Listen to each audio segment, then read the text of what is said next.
Ceux qui acceptèrent sa parole furent baptisés, et en ce jour-là, le nombre des disciples s'augmenta d'environ 3000 âmes. Acte 2, 41. Les disciples se demandaient comment les conduire, comment maintenir l'ordre et la discipline. Si le travail avait commencé petitement et cru lentement, ils auraient pu faire face aisément et être prêts pour ses besoins. Mais cela fut très soudain, le peuple devint tellement nombreux. Que ferons-nous comme bâtiment? Quelle nourriture aurons-nous? Quel est le logement où nous pourrons habiter? La divine réponse leur est donnée. Et ici demeure le principe directeur sur lequel Dieu travaille. Ils persévéraient dans l'enseignement des apôtres, dans la communion fraternelle, dans la fraction du pain et dans les prières. Acte 2, 42. Dieu nous donne 2 âmes, ou 2000 âmes. Le nombre n'est pas le facteur principal. Les principes scripturaux sont toujours les mêmes.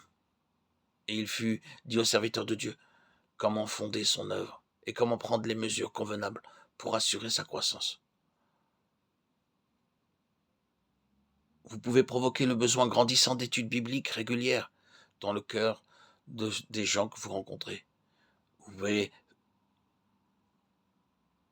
commencer des réunions dans les maisons, amener chacun par le travail du témoignage, à payer leurs vieilles dettes, à confesser leurs fautes et leurs péchés les uns aux autres, à faire des feux de joie avec des cigarettes, les mauvais livres, les idoles.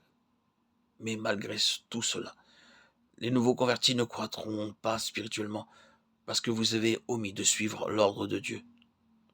Notez bien l'ordre que Dieu a donné. Il persévérait dans l'enseignement des apôtres.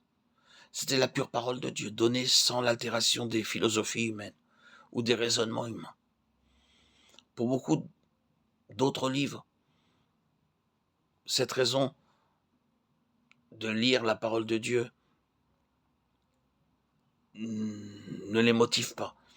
Ils sont amoureux de livres philosophiques, de littérature qui les ont bercés, portés.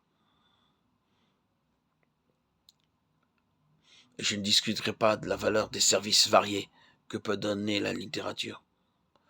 Oui, il y a des bons livres, mais il faut lire avant tout la Bible. La Bible doit devenir familière à tout croyant. C'est en apprenant le plan de Dieu à travers sa parole que nous pouvons comprendre et délaisser ce qui a moins de valeur.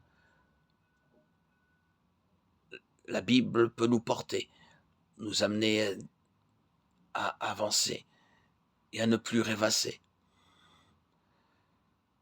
Les apôtres attiraient l'attention sur tout ce qui était écrit au sujet du Seigneur Jésus-Christ, dans la loi, les prophètes et les psaumes.